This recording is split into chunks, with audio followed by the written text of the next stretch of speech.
Assalamualaikum warahmatullahi wabarakatuh. Halo anak-anak, apa kabar hari ini? Semoga kita semuanya dalam keadaan sehat walafiat ya.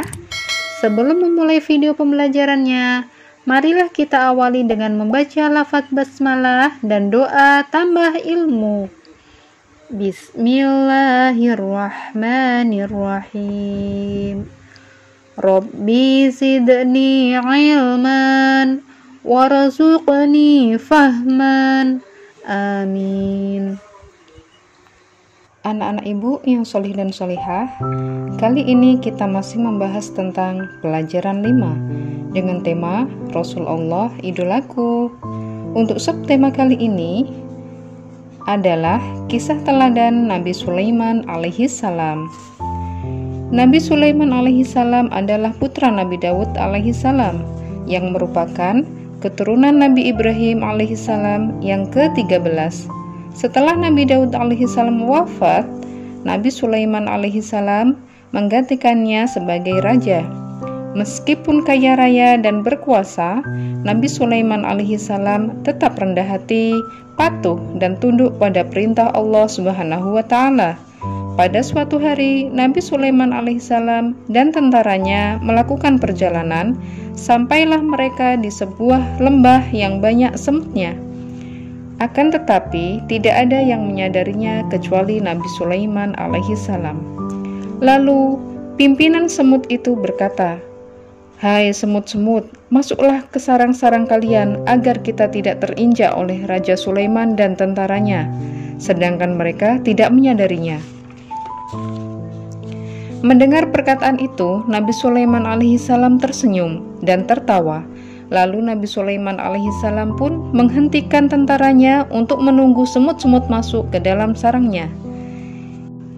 Inilah mukjizat Nabi Sulaiman alaihissalam yang diberikan oleh Allah Subhanahu wa taala, yaitu mengerti bahasa binatang. Selain itu, mukjizat Nabi Sulaiman alaihissalam yang lainnya adalah dapat memerintah bukan hanya kepada manusia saja, akan tetapi Nabi Sulaiman alaihissalam juga dapat memerintahkan kepada hewan, kepada angin, dan juga kepada jin. Sebagaimana dijelaskan dalam surat An-Naml ayat 17, yang artinya, "Dan diikutkan untuk Sulaiman, tentaranya, dari jin, manusia, dan burung, lalu mereka itu diatur dengan tertib dalam barisan."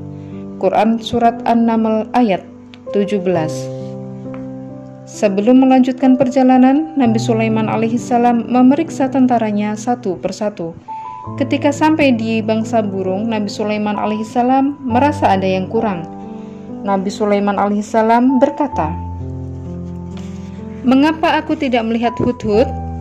Apakah dia tidak ikut dalam perjalanan kali ini?" Kemudian burung itu menjawab, "Wahai Raja Sulaiman, sebenarnya tadi hudhud terbang bersama kita, namun sekarang ia menghilang entah kemana." Nabi Sulaiman alaihissalam berkata, "Kemana perginya hudhud? Awas saja kalau dia datang tanpa membawa alasan yang masuk akal, akan aku hukum dia nanti." Tak lama kemudian, burung hudhud datang. Burung hudhud adalah jenis burung elang. Nabi Sulaiman alaihissalam berkata, "Dari mana saja kamu hudhud?" Kemudian burung hudhud menjawab, "Wahai Raja Sulaiman, maafkan hamba karena tertinggal dari rombongan dan tersesat. Namun sebelum menghukumku, sudikah engkau mendengarkan kabar dariku terlebih dahulu?" Raja Sulaiman berkata, "Perihal apa hudhud?" Dia berkata, "Aku telah mengetahui sesuatu yang kamu belum mengetahuinya, dan kubawa kepadamu dari negeri Saba suatu berita penting yang diyakini sesungguhnya aku menjumpai seorang wanita yang memerintah mereka, dan dia dianugerahi segala sesuatu serta mempunyai singgasana yang besar. Aku mendapati ia dan kaumnya menyembah matahari selain Allah Subhanahu wa taala, dan syaitan menjadikan mereka memandang indah perbuatan-perbuatan mereka, lalu menghalangi mereka dari jalan Allah Subhanahu wa taala, sehingga mereka tidak dapat petunjuk agar mereka tidak menyembah Allah Subhanahu wa taala yang mengeluarkan apa yang terpendam di langit dan di bumi. dan yang mengetahui apa yang kamu sembunyikan dan apa yang kamu tidak menyatakan." Mendengar laporan Hudhud itu, hilanglah amarah Nabi Sulaiman alaihissalam karena tertarik dengan kisahnya itu. Kemudian Nabi Sulaiman berkata, "Mari kita lihat apakah kamu benar dan kamu benar-benar tidak berdusta." Nabi Sulaiman alaihissalam membuat sepucuk surat yang ditujukan kepada Raja Saba, yaitu raja perempuan itu. "Pergilah dengan membawa surat ini, lalu jatuhkan kepada mereka. Setelah itu perhatikanlah mereka dan perhatikan apa yang mereka bicarakan." Burung Hudhud pun mematuhi tugas tersebut. Terbanglah burung Hudhud ke negeri Saba dengan membawa surat dari Nabi Sulaiman alaihissalam tersebut. Setelah sampai di negeri Saba, burung Hudhud terbang ke dalam istana dan menjatuhkannya di depan singgasana yang menjadi pemimpin kaum tersebut. Nama pemimpin mereka adalah Ratu Balqis. Sebelum pergi, burung Hudhud memberi hormat pada Ratu Balqis. Ratu Balqis tercengang karena melihat burung yang sangat sopan. Ratu Balqis penasaran dan langsung membaca isinya. Ternyata surat tersebut adalah dari Raja Sulaiman dengan menyebut nama Allah yang Maha Pengasih lagi Maha Penyayang. "Surat ini adalah daripadaku, Sulaiman. Aku mendengar bahwa ratu dan rakyatnya negeri Saba menyembah matahari. Sebagaimana nabi atau utusan Allah Subhanahu wa taala, aku ditugaskan mengajak kalian menyembah Allah. Janganlah kamu sesekali bersikap sombong kepadaku dan datanglah kepadaku sebagai orang yang berserah diri." Setelah Ratu Balqis membaca isi surat tersebut, kemudian Ratu Balqis mengumpulkan para penasihat kerajaannya. Setelah mereka datang, Ratu Balqis berkata, "Wahai penasihatku, aku menerima surat dari Sulaiman. Bacalah surat ini dan katakan pendapat kalian." Setelah mereka membaca isi surat tersebut, ada yang berpendapat bahwa sepertinya Raja Sulaiman mengajak perang serta mendesak untuk bertempur dengan pasukan Nabi Sulaiman. Dan ada juga yang menyampaikan kalau Nabi Sulaiman memiliki kekuatan yang tak terbatas. Manusia, jin, burung tunduk kepadanya, sehingga harus berhati-hati dalam menentukan keputusan. Kemudian para penasihat menyerahkan keputusannya kepada Ratu Balqis. Ratu Balqis pun mulai berpikir, bagaimana cara menghadapi Raja Sulaiman? Ia tidak mau bertindak gegabah, apalagi musuhnya kali ini bukan orang sembarangan. "Wahai penasihatku, aku ada ide. Esok aku akan mengirim hadiah mewah buat Raja Sulaiman. Kita lihat anggapannya, siapa tahu beliau mau berubah pikiran." Keesok harinya, utusan Ratu Balqis berangkat menuju istana Sulaiman di Palestina sambil membawa hadiah yang banyak dan mewah. Manakala utusan itu sampai pada Sulaiman, Sulaiman berkata, "Apakah patut kamu menolong aku dengan harta? Maka apa yang diberikan Allah Subhanahu wa taala kepadaku lebih baik daripada apa yang diberikannya kepadamu. Tetapi kamu merasa bangga dengan hadiahmu. Kembalilah kepada mereka. Sungguh kami akan mendatangi mereka dengan bala tentara yang mereka tidak kuasa melawannya. Dan pasti kami akan mengusir mereka dari negeri itu, yaitu negeri Saba, dengan terhina dan mereka menjadi tawanan yang dihinakan." Mendengar ucapan tersebut, para utusan Ratu Balqis kembali ke istana dengan perasaan takut. Mereka melaporkan apa yang terjadi dan melaporkannya juga pesan dari Raja Sulaiman. Ratu Balqis pun mencari jalan lain tanpa berperang, karena Ratu Balqis sadar apabila berperang melawan mereka pastilah akan kalah. Ratu Balqis pun berbicara kepada penasihat kerajaan bahwa ia sendiri yang akan datang untuk menemui Raja Sulaiman. Tak jauh dari istana, tampak burung Hudhud mendengar pembicaraan mereka.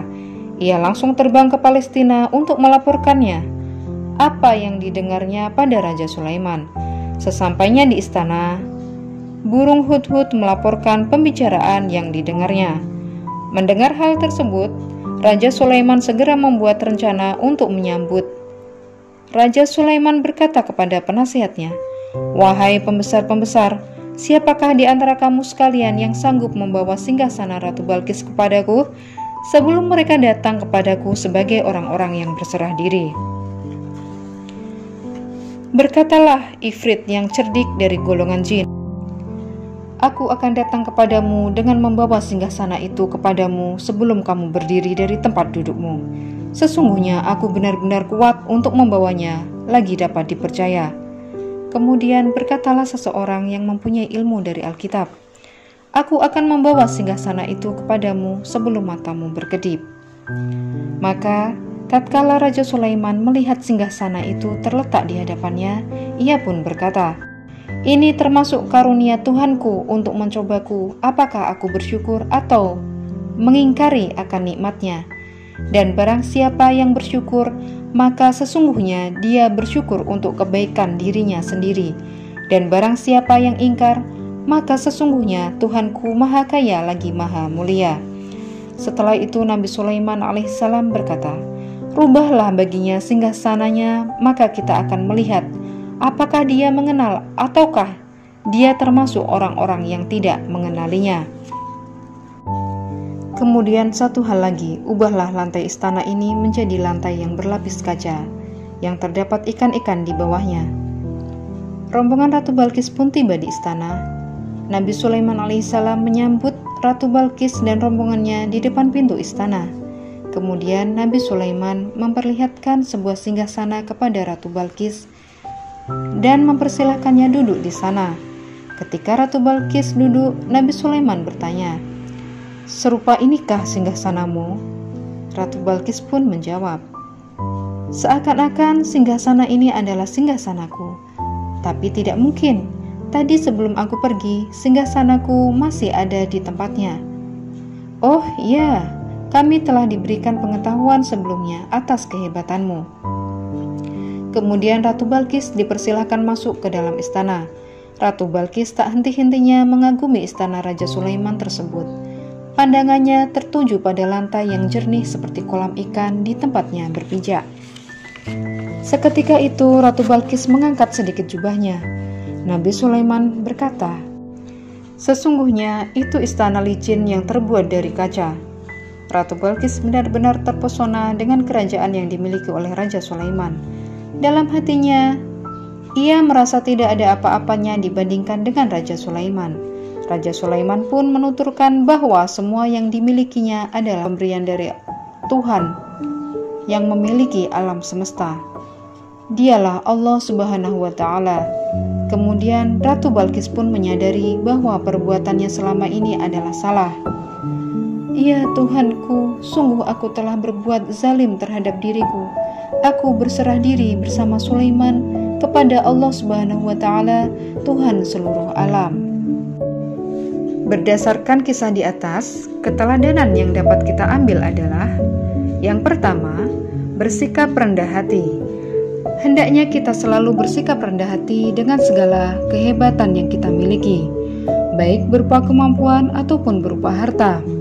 Karena seseorang yang memiliki sikap rendah hati senantiasa akan hidup lebih bahagia. Hikmah yang kedua, senantiasa bersyukur kepada Allah Subhanahu wa Ta'ala. Kita harus selalu bersyukur atas karunia yang diberikan Allah Subhanahu wa Ta'ala kepada kita dengan cara mengingatnya, karena semua yang diberikan Allah Subhanahu wa Ta'ala kepada kita adalah titipan dan kelak akan dimintai pertanggungjawaban. Hikmah yang ketiga, bersikap lemah lembut kepada semua makhluk hidup, baik itu dari segi ucapan maupun perbuatan. Hikmah yang keempat adalah selalu taat kepada Allah Subhanahu wa Ta'ala dan Rasul-Nya. Anak-anak ibu yang solih dan solihah, setelah kalian melihat dan mendengar video ini, ayo jawablah pertanyaan-pertanyaan berikut.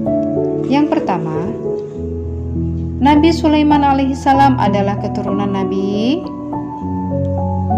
2. Ratu negeri Saba bernama. 3. Sebutkan 3 mukjizat Nabi Sulaiman alaihissalam. 4. Sebutkan 3 keteladanan Nabi Sulaiman alaihissalam. Nah, demikianlah pembelajaran kita kali ini. Untuk materi pembelajaran selanjutnya, tunggu video selanjutnya ya. Jangan lupa like dan subscribe video ini. Terima kasih atas perhatiannya. dan mohon maaf apabila ada kesalahan. Billahi taufik wal hidayah. Assalamualaikum warahmatullahi wabarakatuh. Sampai jumpa anak-anak.